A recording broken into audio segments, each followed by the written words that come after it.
So I'll begin my questions with Barrister Ahmed. Sir, how do you think the recent amendments in the Elections Act impact the judgment of Supreme Court regarding the reserved seats?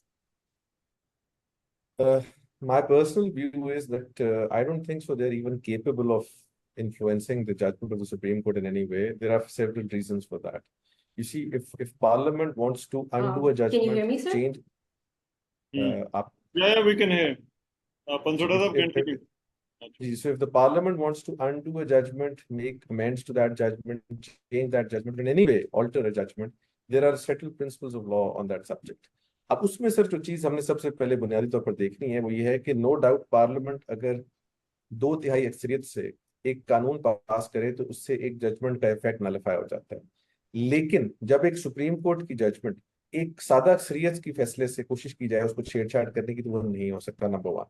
Number 2, अगर 2/3 अक्सरियत हो भी और supreme court का फैसला किसी constitutional interpretation को deal करता है तो इन दैट इवेंट तो बिल्कुल इट इज नॉट पॉसिबल। और इस केस में तो कॉन्स्टिट्यूशनल इंटरप्रिटेशन आर्टिकल 51 की इंटरप्रिटेशन की गई है।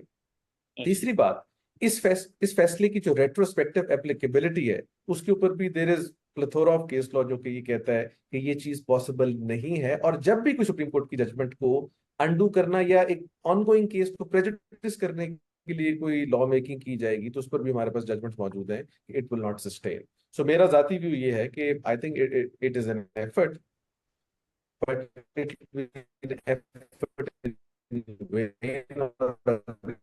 इसकी एप्लीकेबल ना कर सकते। लेकिन जो पार्लियामान का एक इख्तियार है, जो पार्लियामेंट का कहा जाता है कि पार्लियामेंट का एक इख्तियार है, एक सुप्रीमेसी है और वो कानून बना सकती है, उसके कानून बनाने के ऊपर जो है वो कोई लिमिटेशन नहीं है। तो what do you think of that? Sir एक तो जो सुप्रीमेसी में इसकी एप्लीकेबिलिटी क्या है इस प्रिंसिपल?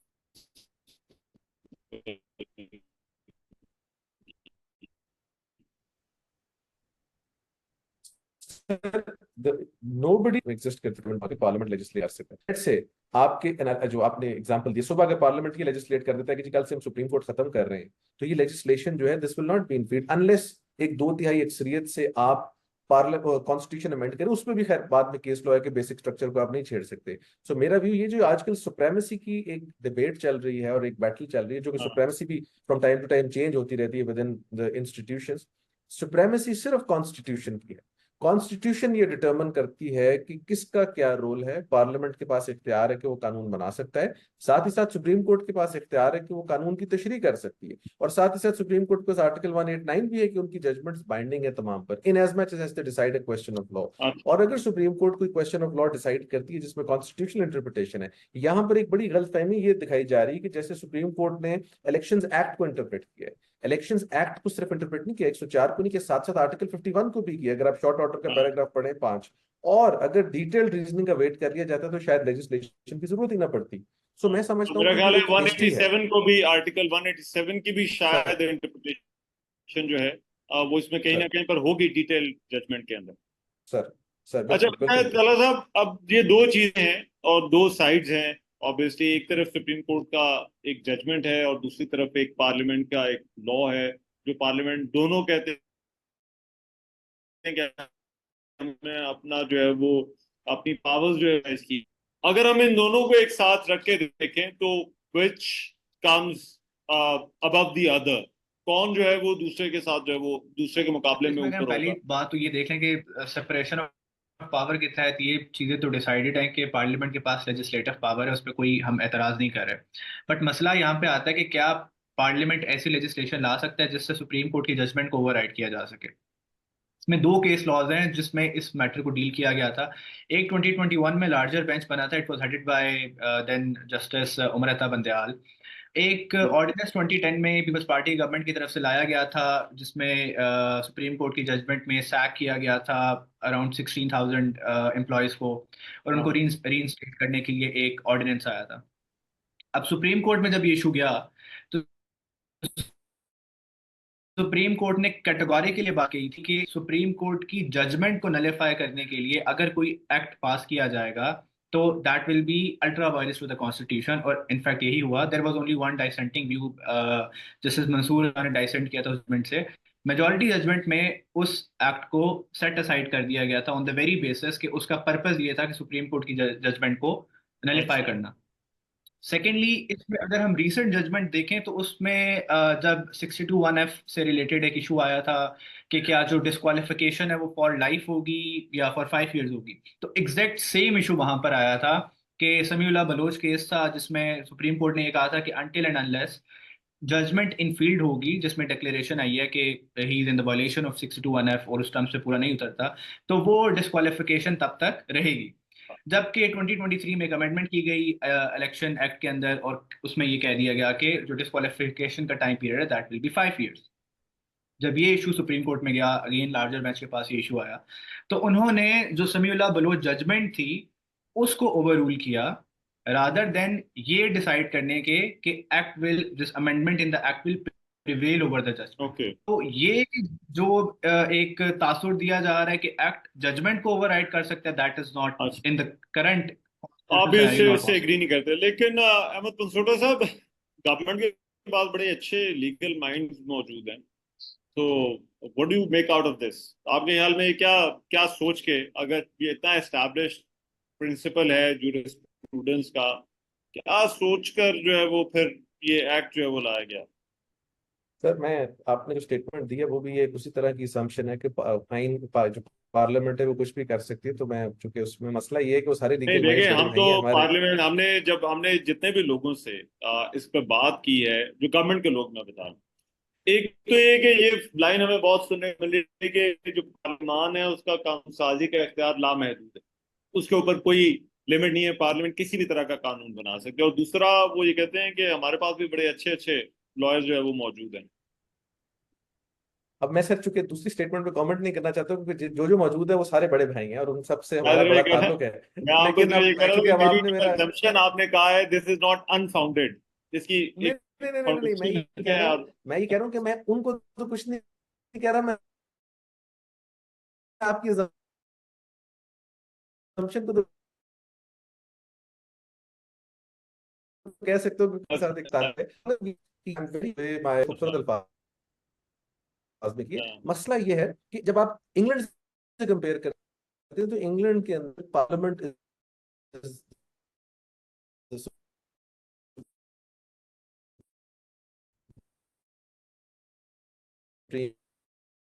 मोस्ट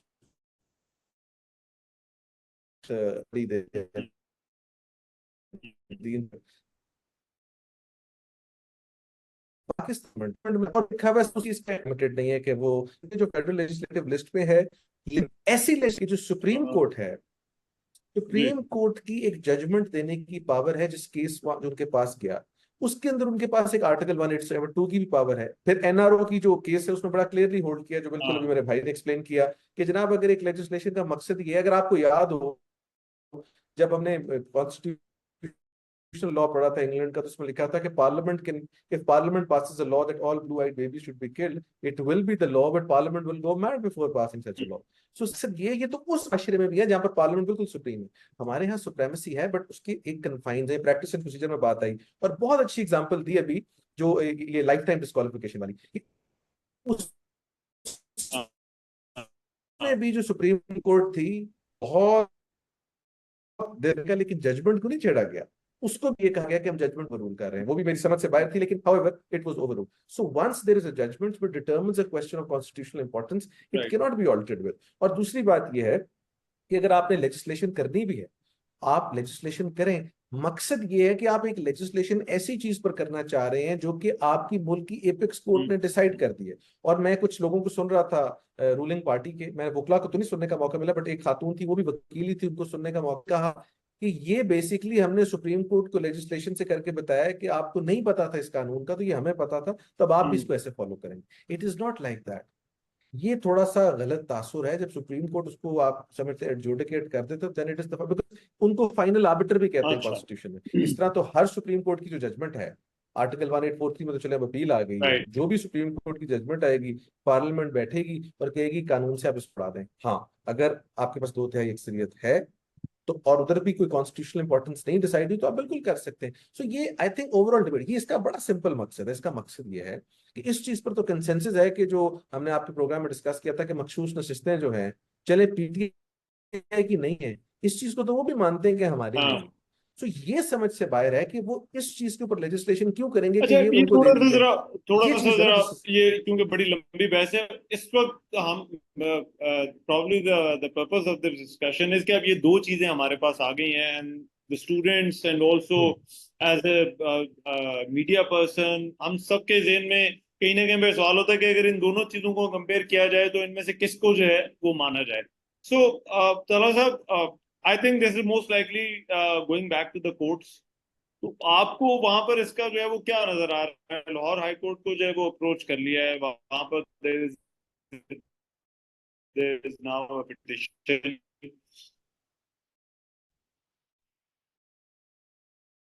सम टाइम जुडिशरी ऑपरेट करती है जिसके अंदर जो हमारी पार्लियामेंट ऑपरेट करती है। तो इसमें एक तो सुप्रीम कोर्ट में भी इस किया है, रखा गया है इस बिल को। अब इशू यहाँ पे आता है कि मेरी भी ये बात समझ से बालातर है कि without even detailed reasoning eight hand, अब दो चीजें ना बैक वक्त हुई हैं। एक तो विदाउट डिटेल्ड रीजनिंग आके रिव्यू भी फाइल हो गया, और उसी डिटेल्ड रीजनिंग के बगैर इस बिल को भी इंट्रोड्यूस करा दिया गया। अब फॉर इंस्टेंस अगर हम शॉर्ट जो ऑर्डर है उसी की बेसिस पे चले, तो शॉर्ट ऑर्डर में एक कैटेगोरिकली हमें ये चीज समझ आ जाती है कि जो सुप्रीम कोर्ट की जजमेंट का रिलायंस है वो रिलायंस आर्टिकल ऑफ कॉन्स्टिट्यूशन के ऊपर है, रादर देन किसी पर्टिकुलर एक्ट के ऊपर या सिंपल लेजिस्लेशन के ऊपर। तो जब जजमेंट की बेसिस एक कॉन्स्टिट्यूशनल प्रोविजन है, तो आपने अगर उसको फॉर इंस्टेंस के आप एक बराबरी की बात भी कर रहे हैं, तो बराबरी तब होगी कि जब एट पार आप कोई कॉन्स्टिट्यूशनल अमेंडमेंट लेके आते हैं, तो फिर हम ये डिस्कशन कर भी सकते हैं कि एक तरफ कॉन्स्टिट्यूशनल अमेंडमेंट है, दूसरी तरफ एक जजमेंट है जो कि उस कॉन्स्टिट्यूशन के ऊपर बेस है। अब क्या चीज प्रिवेल करेगी इसके ऊपर? मेरा ये ख्याल है कि अगर तो उस बिल के ऊपर अभी तक इलेक्शन कमीशन ने भी इम्प्लीमेंट नहीं किया, अगर तो इम्प्लीमेंटेशन होती तो रिजर्व सीट्स नोटिफाई हो चुकी होती। तो everyone right now is waiting and see कि होता क्या है।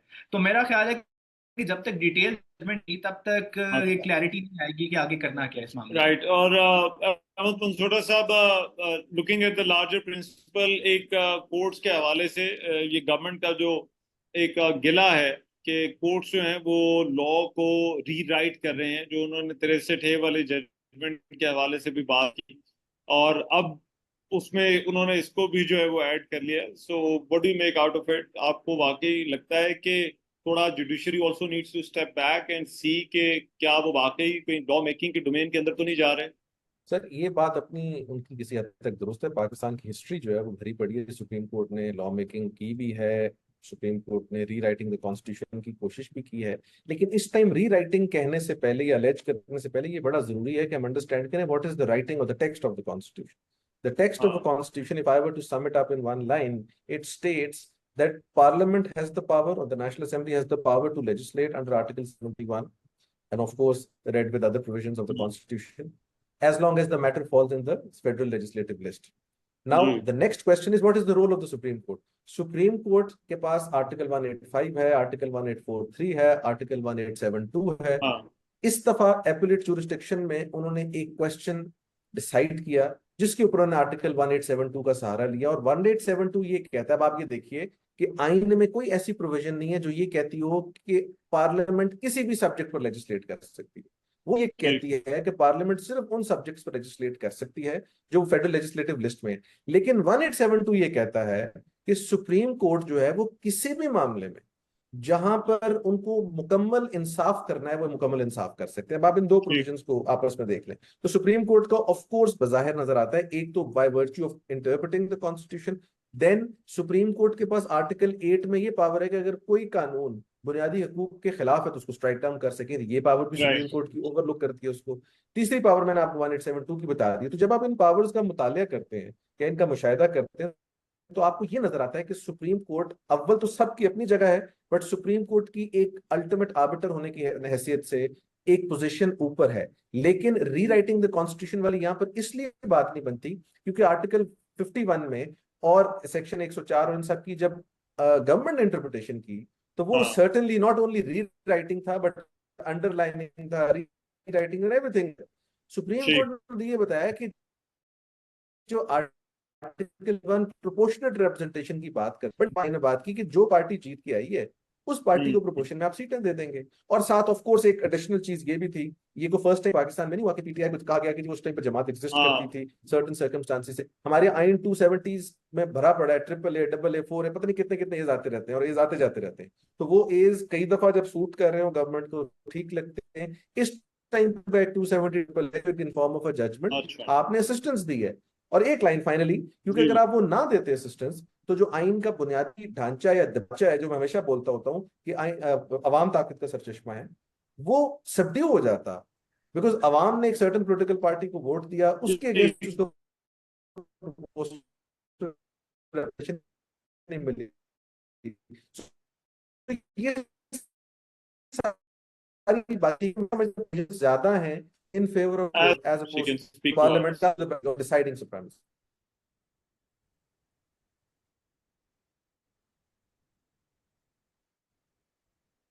Linda, you hear us? Okay जी sir, now I can. Okay so मेरा आखिरी सवाल जो है सर तलहा से है। Sir, it is the job of the parliament to make law. It is the job of the Supreme Court to interpret it.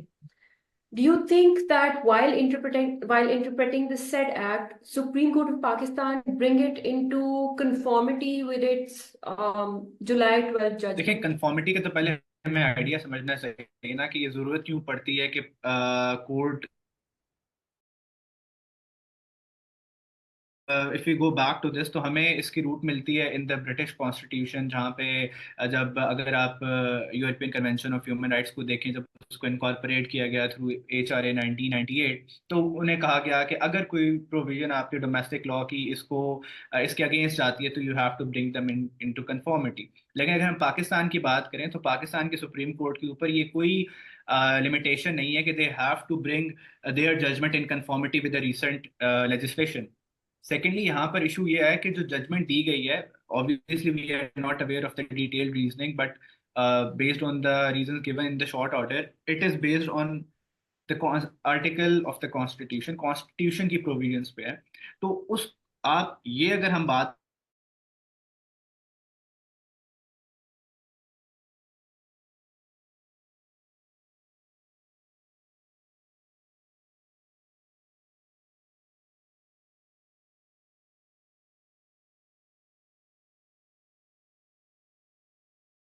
आने के लिए आपको सिंपल मेजोरिटी चाहिए, और एक कॉन्स्टिट्यूशनल अमेंडमेंट के लिए तो 2/3 मेजोरिटी चाहिए। तो अगर आप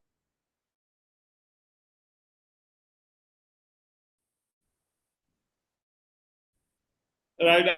I think this is it for thoda sa. My apologies for the internet connection issues. I hope you understand. But Ahmed Bansota Saab, always a pleasure having you with us and learning from your wisdom. And Tala Saab, thank you so much for giving such a detailed input with laws and precedents and everything.